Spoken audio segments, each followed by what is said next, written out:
It doesn't matter what your race, your nationality, or your religion is. If you are of the humankind, this is applicable to you. This has changed my life.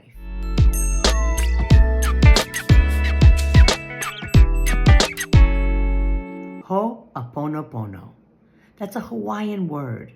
It means to make right. And I used it in my previous video, and several of you have asked me to expound upon it, and I am more than happy to do so because I'm not exaggerating in the slightest when I say it has changed my life. For the better, of course, for the better. So let me tell you what it is. It is a very simple, beautiful Hawaiian, ancient Hawaiian prayer, and it consists of 4 very simple statements, which is, I love you, I'm sorry, please forgive me, and thank you. They seem very basic, very simple. How the heck did that change your life? Let me tell you what it means, how to utilize these 4 sentences. And the thing is this, like I said earlier, it doesn't matter what your belief system is. There's nobody on the planet who is not wanting any kind of good or to be good in nature. You know, just their natural persona is to do good, even if we mess that up, is to do good or to do right. There's nobody who's going to disagree with a saying of I love you, a saying of I'm sorry, a saying of please forgive me, and a saying of thank you. Because they're all for our benefit, for anyone's benefit that utilizes these terms. And so here's the whole thought behind it. Here's the principle behind it, which is starting off with, most people start off with I'm sorry, but I always start off with I love you, because love to me is the most important thing. God is love.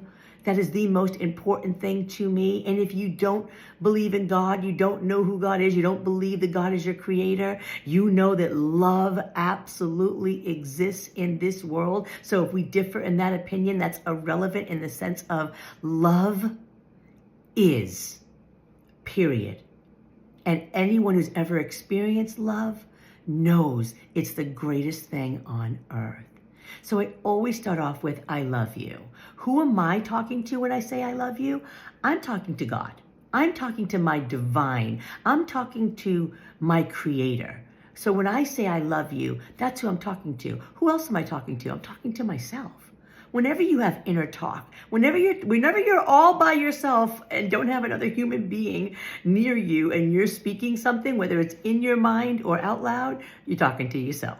I call that inner talk. I have lots of videos about it, and how you talk to yourself is super important. So saying I love you is absolutely beautiful. It makes so much sense. It starts with just having an air of love be embodied at that very moment. So for me personally, I say I love you, and I am telling my divine, I am telling my creator, I'm telling God, I'm telling Yah, I love you. And when I say that to God, considering his name is I am, I'm saying it to me. And if you believe what Jesus said when he said, I and my Father are one, yeah. So if the divine creator lives in me, when I say I love you, I'm saying I love you to myself and simultaneously to my creator, who is not outside of me in some fictitious far, far away land, lives right within me. This is why I believe that you get to experience heaven right here on earth, whatever you think the rendition of heaven is. This is why I absolutely believe if you woke up this morning, you get to enjoy this life. If you, and I mean enjoy, like I-N, joy, to be in joy. And I'm not referring to happy, because people are not always happy all the time. But that joy and that peace, when you say I love you, it rumbles that peace, it rumbles that joy, it resonates like a better term. It resonates that peace within you. So in general, if you did nothing else but just said, I love you. I mean, just when you tell somebody else that, or when somebody tells you that, don't you just love it? When someone really means it, they just go, I love you. You're like, woo, like it feels good. Da-na-na-na-na-na. I knew that it would now. It just feels so good. So just the simplicity of saying, I love you, changes everything. makes for a beautiful environment to continue. And what do I continue with next? The next sentence, the next sentiment, the next verse of this beautiful Hawaiian ancient prayer is, I'm sorry. You're like, what do I have to be sorry for? This is applicable in so many ways. But before I explain that, I want to make a very simple analogy, which is when you bump into somebody and you say, excuse me, or I'm sorry. You didn't mean to bump into them. You're not even sure if it was your fault or their fault, but we immediately say, I'm sorry, not because of assessing blame. We say, I'm sorry because of the fact that somebody bumped into somebody, and for the bumping, we say, I'm sorry. And so the I'm sorry in this particular prayer, at least for me, at least the way that I have really learned to resonate with it, is I'm sorry for whatever trauma has happened to me. Whatever trauma I have sadly chosen to hold on to. And please know, this is not just, when I say this has literally impacted my life in a way that I have never experienced before, I am not in any way exaggerating. It is amazing to me. I don't know if we realize how much trauma, the simplest of littlest things you don't even remember, from 3 years old, from 33 years old, from 53 years old. And I can apply all those ages to myself. And I know that some of those traumas have lodged in certain areas of our bodies, and they actually cause physical effects. See, energy never stops. Energy is a constant vibration. It is constantly moving, and we are energy. That's, God is love, but God is energy. Our divine creator, the source of all life, is just that, energy. And it's constantly in motion, constantly vibrating. That's why when you hear somebody say something about a high vibration versus a low vibration, it really does matter, because people who are doom and gloom, they have a very low vibration. And this is physics. I'm not exaggerating and being woo-woo. This is physics. You can literally tell somebody's vibration. There's tests and everything that prove this. It's pretty awesome from a scientific point of view. But just in general, being able to say, I'm sorry, after we've already established I love you, have this great environment for the ability to allow things to be released, because that's what this is. This is like a release in a way that you don't even know that you needed to be released. And then you do this and you're like, oh my gosh, evidently I am still holding on to some crap. Evidently I am still perturbed at so-and-so. Evidently, I don't like that they did this to me. Or, evidently, I did hurt somebody's feelings. Evidently, I did do something to make somebody not feel well.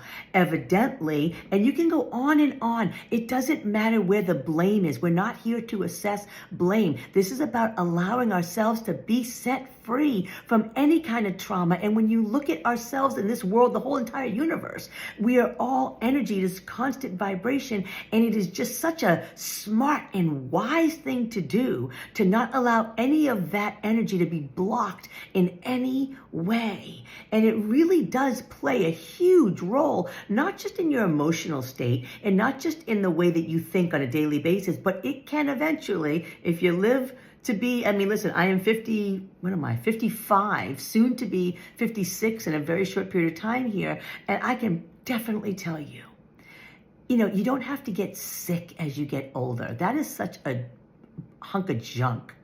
But the thing that really does cause ailments, really does cause dis-ease, disease, is just that, dis-ease, is trauma that we're not even aware of, that we've either caused somebody else or that has been, done to us, or that we've witnessed. Sometimes you just see something that was just disturbing, and it might have been something from long, long ago that you don't even remember, you don't even think is playing a role in your life, and yet it is playing a role in almost every decision that you make. And because we don't address these things, it's mind-blowing to me how they literally lodge in our bodies physically after a certain period of time. And sometimes it doesn't even require time.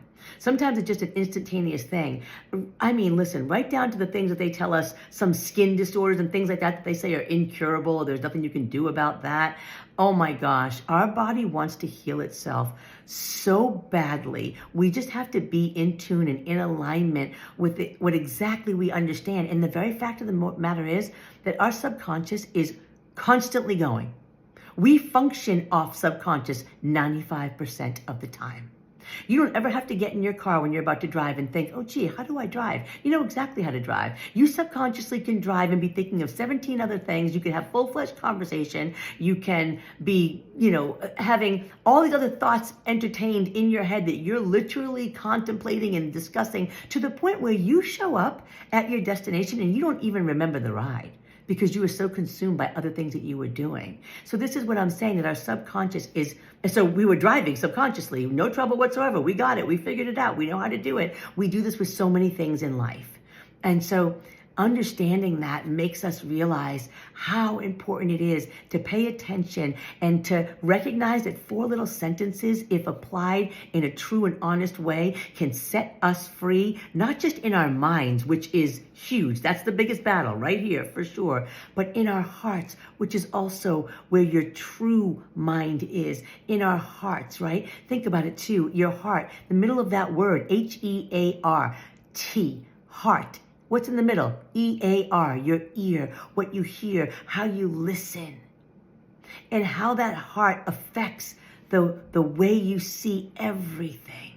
That's why somebody can witness something and somebody else can witness that same thing, and they come away with 2 different perspectives because they look at it through their own lens of whatever it is that we have chosen to hold on to. And when you choose to let go of these things, even the simplest, dumbest things that you don't even realize could have an impact, your entire perspective, your entire view changes. And it is always for the better. It's phenomenal. It's amazing. So when you say, I'm sorry, you're saying, I'm sorry for the very fact that any form of any misalignment in any way exists within. A lot of times when I say I'm sorry, I am saying I'm sorry, and immediately it like brings to mind something I might have done. And so at that moment, I'm really sorry for something I've done, whether it was just, nobody necessarily, had an impact of it, but just like caused a situation that may impact somebody in the future, who knows? Or maybe I directly did do something, not on purpose, maybe it was on purpose. I'd hate to see that was the case, but yes, we are human, we do these things. So if that's the case, I'm immediately reminded of things that I've done, and then I really am sorry. Like I'm taking that time to think about it because it's coming to my brain immediately, and my mind is wanting me to really work through it. And when you say I'm sorry, it is a beautiful form of letting it go, and your body is just releasing it. The other thing that happens often when I say I'm sorry is I'm immediately reminded of things that still bother me, that I didn't even realize still bother me, that have an effect on me that I didn't even know was having an effect on me.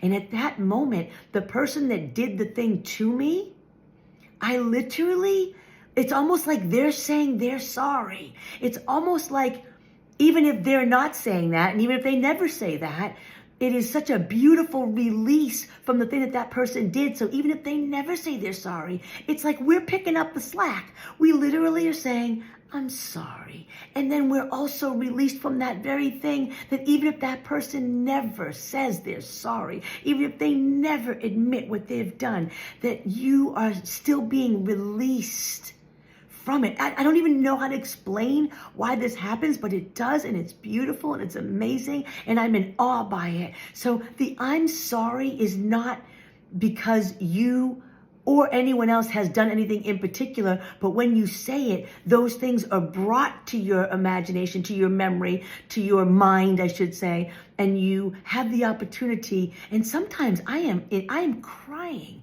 but the tears become tears of joy because the pain that I didn't even know was having such an impact in me is no longer. It's just, I don't even know why it's set free. I don't even know why it goes away. But immediately following the I'm sorry, you move into please forgive me. And that is almost as spectacular as I'm sorry. Why? Because if I did the thing and I say, please forgive me, and I am meaning this in every way, shape, or form, I am asking for that forgiveness. And it's sort of like, it's like the thing started coming out of you with the I'm sorry, and then you just sort of like watch it flee away with the please forgive me. And let's say it's a subject or a topic or a thing that was done that is trauma somehow within me that I didn't do, that somebody else did to me.